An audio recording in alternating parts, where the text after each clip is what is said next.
Hello, my name is Gopala Vasudevan. Today we'll talk about international capital budgeting or multinational capital budgeting. Okay, so the first thing is we want to talk about what are the different ways in which you can do capital budgeting, and especially how it is applied to international projects. So I think all of you have studied domestic capital budgeting. And typically, there are two ways you can commonly do the domestic capital budgeting. So the first one would be the net present value method, and the second one would be the internal rate of return method. So usually what we do is we identify the size and timing of all relevant cash flows. So we talk about, what is our investment and what are the future cash flows.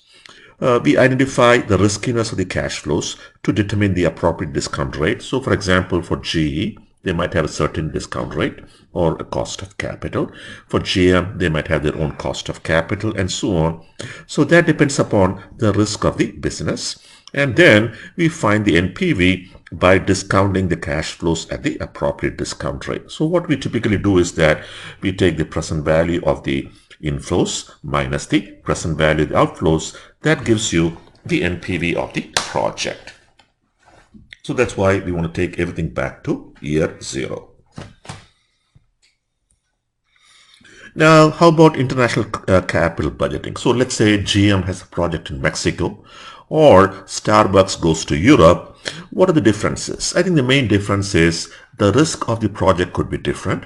And the second one is that the cash flows could be in another currency. So when you talk about an international capital budgeting project, what are the different choices we have? So the first one is estimate the future cash flows in foreign currency, convert to US dollars at the predicted rate, and calculate the NPV using the US cost of capital. So what we did was we had an international project. So that could be in Mexico, that could be in Europe, and so on.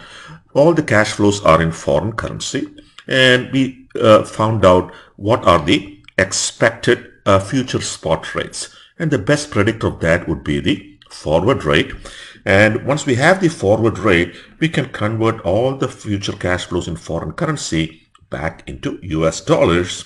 And once we have that, we can find out the NPV. So essentially what we did was we took an international capital budgeting project, we converted that into a domestic capital budgeting project. So in this example, in Europe, the risk-free rate is 3%. In the US, for this company, the cost of capital is 15%, and in the US, the risk-free rate is 6%.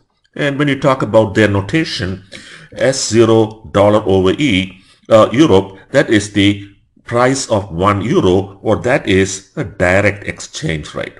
Okay, so in this example, what we have is that we have a project where we have to invest 600 million euros or 600 euros, and the cash flows we get are 200, 500, and 300 in years 1, 2, and 3. And what we want to see here is that, is this a good investment?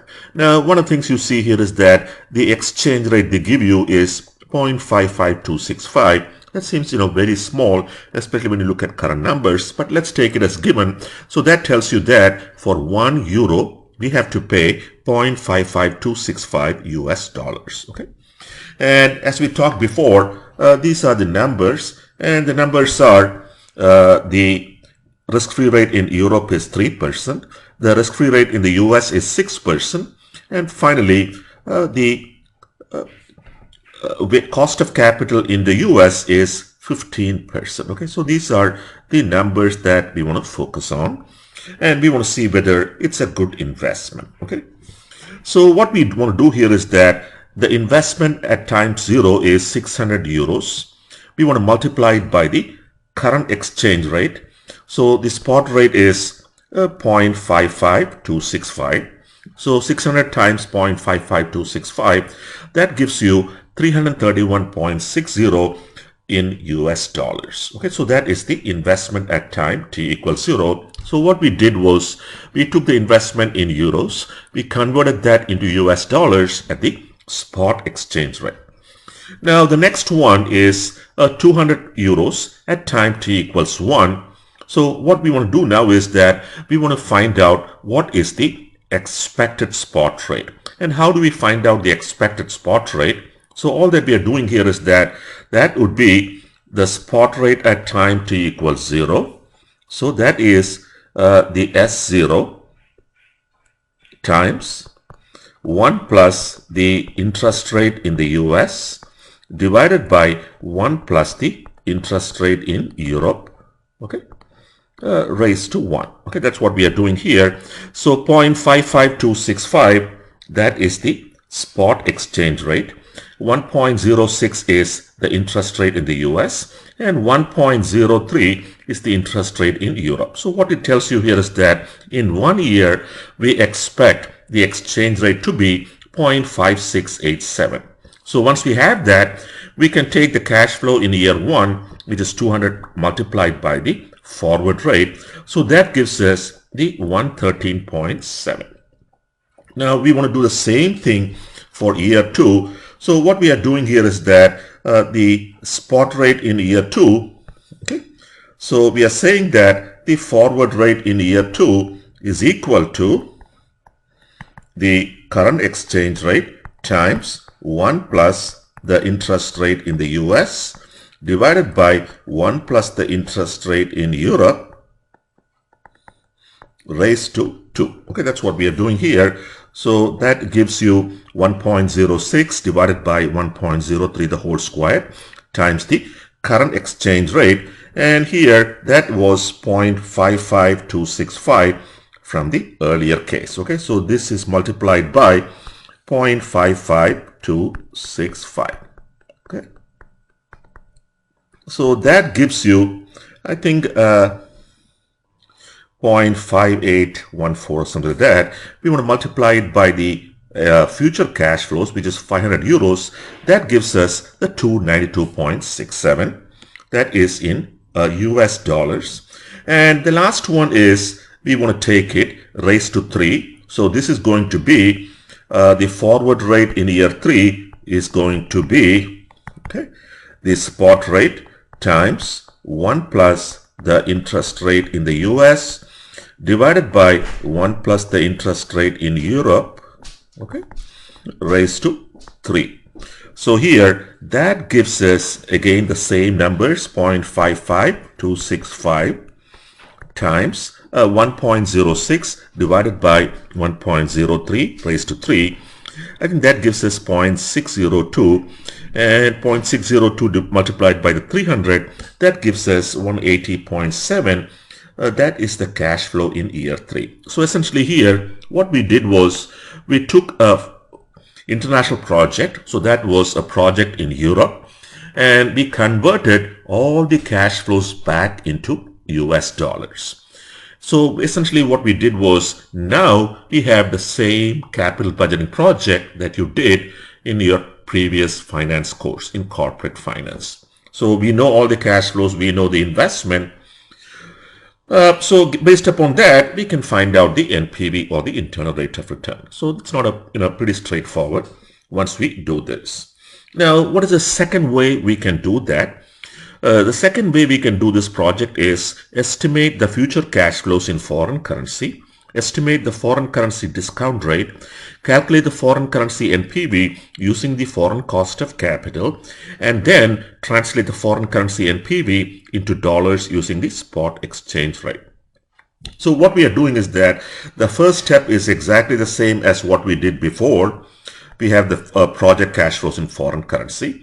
The next step is different because what we are doing here is we are finding out the cost of capital in the foreign country. So let's say Starbucks goes to Europe. We know the cost of capital in the US. We want to find out the cost of capital in Europe. Calculate the foreign currency NPV using the cost of capital. So basically we keep the cash flows in foreign currency and we find out the NPV in foreign currency using the cost of capital in the foreign country. So for us, it's going to be the cost of capital in Europe. So once we have the present value, so that is the NPV is going to be at time t equals 0. Okay. So once we know that, what we are doing here is that we basically know the spot rate. We can convert everything back into US dollars. Okay, so this is a second way to find out the NPV. So let's do the same example. So here the cash flows are investment is 600 million and the cash flows are 200, 500 and 300. The cost of capital is 15%. And here, the US risk-free rate is 6% and the European risk-free rate is 3%. Okay, so what we do here is that we want to use the international Fisher effect. And what does the international Fisher effect says to us? Okay, basically here, what it tells you here is that 1 plus, okay, so we can do is 1 plus the weighted average cost of capital in Europe, okay, is equal to 1 plus the weighted average cost of capital in the US, okay, times 1 plus the interest rate in Europe, okay, divided by 1 plus the interest rate in the US. Okay, so that's what we are doing here. So 1 plus the weighted average cost of capital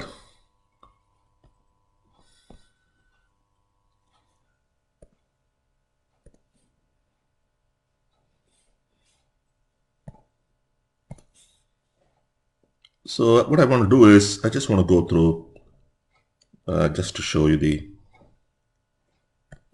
okay, so what we are saying here is that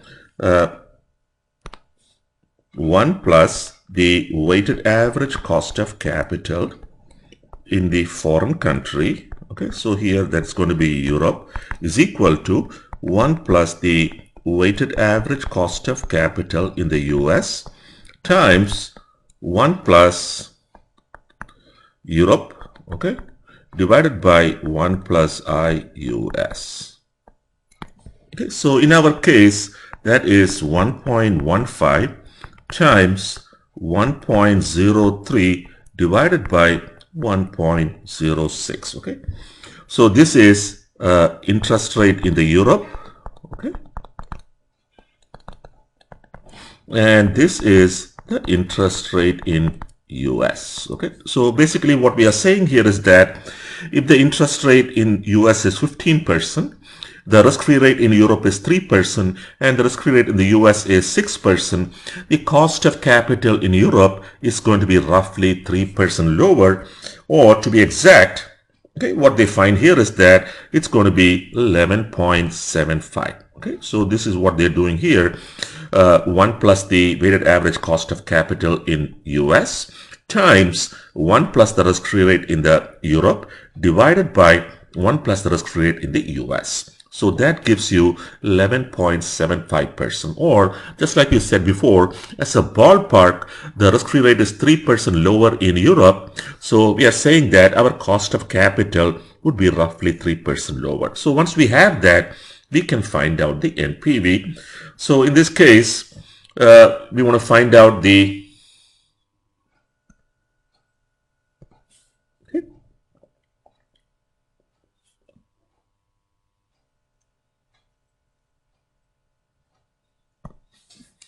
So what we are doing here is that is going to be NPV, okay, the 11.75, okay, that is the interest rate. The investment is 600 and then 200, 500 and 300. Okay, so that is going to be minus 600 and then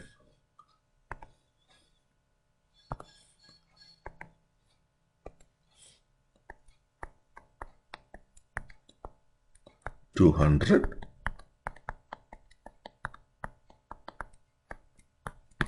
So this is what you would do if you are using the TI, the 83.